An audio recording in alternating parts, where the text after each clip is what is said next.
Bom. PSDB tem um nome. Saiu, é o João Dória, ele vai ser o candidato a presidente do partido, tem que ser confirmado na convenção. Então os primeiros nomes começam a sair, a gente não sabe ainda, né? O Mandetta é candidato, não é candidato, o Moro é candidato, não é candidato, tende a ser candidato, mas tem que esperar para ver se vai ser, todo mundo querendo ser terceira via, tudo bem. Surgiu mais um nome.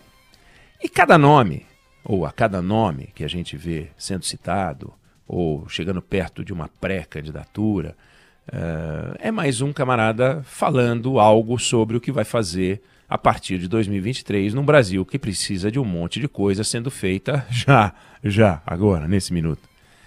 E a gente fica vendo e ouvindo, e as frases são frases de efeito maravilhosas.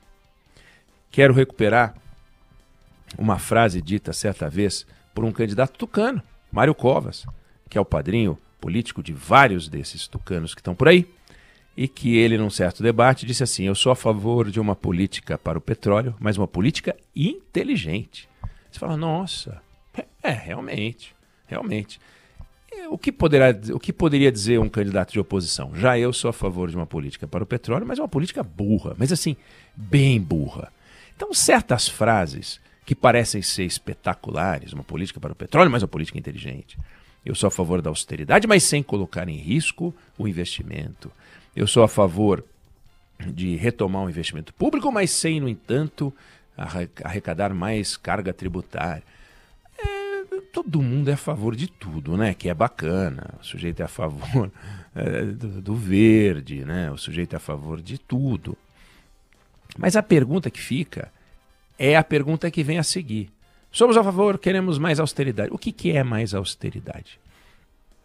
Queremos fazer investimento público. O que quer dizer fazer investimento público?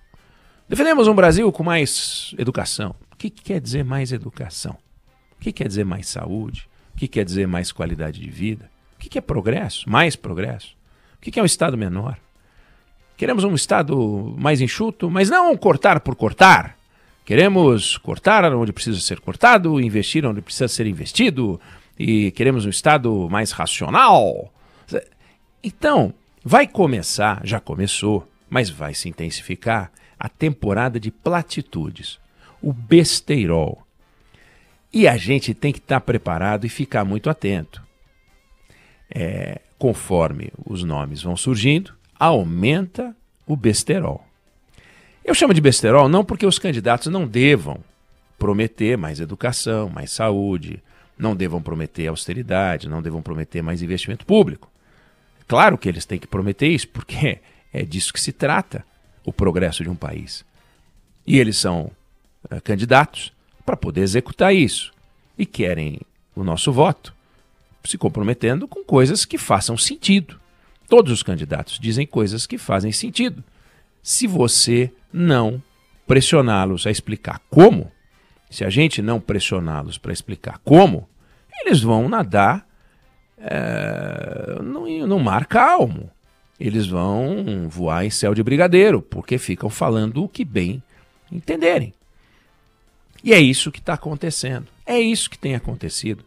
E é esse o papel da imprensa, e é esse o nosso papel aqui na Band News FM, e é esse o seu papel como ouvinte, como telespectador, como... Enfim, aliás, eu não gosto muito desse como, né? O sujeito pega a bicicleta, vira ciclista. O camarada pega o papel no imposto de renda, vira contribuinte. O camarada está na internet, vira internauta. É a mesma pessoa, né? Porque somos cidadãos. Então, o cidadão, que é o ouvinte, que é o ciclista, que é o pedestre, que é o motorista, que é o passageiro de ônibus, que é o internauta, que é todo mundo, todas essas figuras que nós somos, a gente tem que olhar para esses políticos e ficar pensando, vem cá, os que já fizeram o quê? Os que estão fazendo o quê? E os que dizem que vão fazer como? Todos eles têm que explicar como eles vão fazer. E também tem os que saem falando como,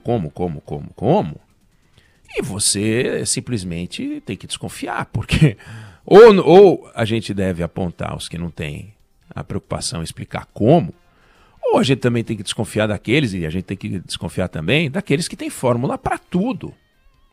O Brasil é um país de gestão difícil. O poder é muito fatiado e nunca foi tão fatiado, posto que as bancadas são fatiadíssimas. O PSDB tem 33 deputados, o MDB tem 33 deputados, o PL tem 40 e poucos deputados. O maior partido tem 50. Então, ninguém tem 10% da Câmara hoje. Você negocia com um, é 10%. Negocia com outro, 8%. Eu não estou falando em porcentagem de negociação suja. Estou falando que se você fecha um acordo, você pode estar negociando com 3% da Câmara, 4% da Câmara, 5% da Câmara. Tem que juntar um monte de partido para negociar. E é com esses camaradas que o futuro governo vai negociar. Com um detalhe, muitos partidos estão preocupados em aumentar sua estrutura na bancada e, portanto, voltar mais fortalecidos a partir de 2023 e, portanto, com mais posição de força, estilo centrão, para pressionar o governo que vai chegar, que pode ser o que está aí e que pode ser outro. Como esse governo vai conseguir executar o seu plano de governo? É de se perguntar que plano de governo, e é preciso cobrar que plano de governo, para poder construir com a sua base, é de se perguntar que base, para poder transformar o Brasil naquilo que a gente quer, é de se perguntar que Brasil a gente quer. As perguntas estão todas em aberto. E um país de perguntas abertas é um país meio perdido. Então, a gente tem que pensar quais são as nossas principais dificuldades hoje. Nós discutimos aqui recentemente os desafios de se gerar emprego e trabalho e renda num país que gera cada vez menos emprego por capital investido. Você não precisa hoje das mesmas 10 pessoas que você precisava há 30 anos para fazer a parte de um automóvel. Você faz com menos gente e mais maquinário. Então a gente vai se insurgir contra as máquinas? Seremos ludistas? Não! As máquinas, aumentando a produtividade, permitem a produção de bens mais baratos e as pessoas podem comprar mais os bens mais baratos. Podendo comprar mais os bens mais baratos, você movimenta o consumo. Mais consumo, você consegue movimentar a economia. Economia crescendo, mais emprego, mais renda. Mas isso é fácil de falar. É fácil de falar. Vai lá fazer. E vai lá fazer num cenário em que serão eleitos governadores, novas assembleias legislativas. É tudo muito complexo. Então, o poder executivo é fatiado.